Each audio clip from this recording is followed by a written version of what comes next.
I feel like most people in the Friday Night Funkin' community are very familiar with the SONIC.EXE mod, and rightfully so. The SONIC.EXE mod was a banger, having great songs, animation, and just a overall great concept. But I want to direct some attention to the SONIC.EXE minus mods created by Emerald Zone and Enda. I want to start out here with the classic SONIC.EXE because his design is absolutely fantastic. His fur is this deep blue metallic color, and instead of blood coming from his eyes, it's this black ichor instead. And his actual eyes are red and they're just sitting in this pool of darkness, which gives him a super creepy vibe. I think both of these creators did a very good job at making a minus version of SONIC.EXE without losing the fear and the creepiness that makes SONIC.EXE a fan favorite.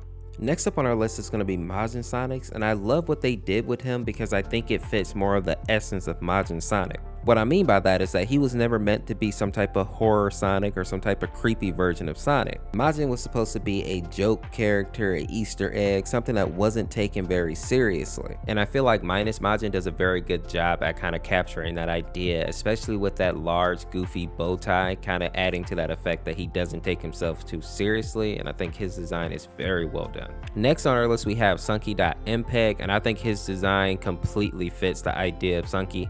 He is literally wearing a milk carton, and I think this is a reference to a couple of things. The first one being that his song is actually called Milk. And for those of you who are familiar with Sunkee's lore, you'll know that he is a parody of SONIC.EXE, and he chases his friends down, but instead of killing them when he catches them, he gives them milk. So with knowing that, I think the design for Sunkee, while it does look kind of derpy, makes perfect sense when you know the character. Next is Lord X, and I love the fact that Emerald and Enda have very different visions for what they thought minus Lord X would look like. Starting with Emerald, his version of Lord X is like this shadowy cloak type of specter looking figure, and I love his design because it fits with this idea that Lord X is actually coming for your soul. This design actually looks as if he could grab Boyfriend and just stuff him right into the empty void that is his body, and I love that design choice. Now with that being said, I think Enda has a very good interpretation of Lord X as well. His Lord X just simply looks violent. The fact that he's wrapped in these black wrappings and they're like leaking blood, and he also has the X's in his eyes like the original Lord X, I think is a excellent design choice. But what sets it off is the pike that he is carrying that literally has Boyfriend's head sticking on it.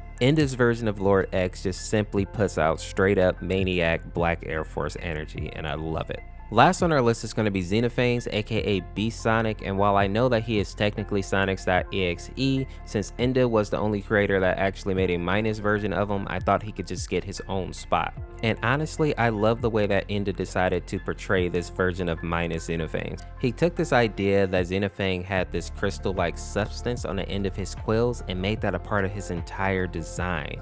Minus Xenophane literally looks like some type of crystallized bestial monster that is simply out to destroy you. And if I'm being honest, Beast Sonic looks so well that I wasn't even upset that the Soul characters, meaning Soul, Tails, Knuckle, and Robotnik, don't really look that much different than their regular characters. All in all, I think the creators did a great job, and if you want to learn more about the SONIC.EXE characters, make sure to check out the video on the screen here. Thanks for watching, peace.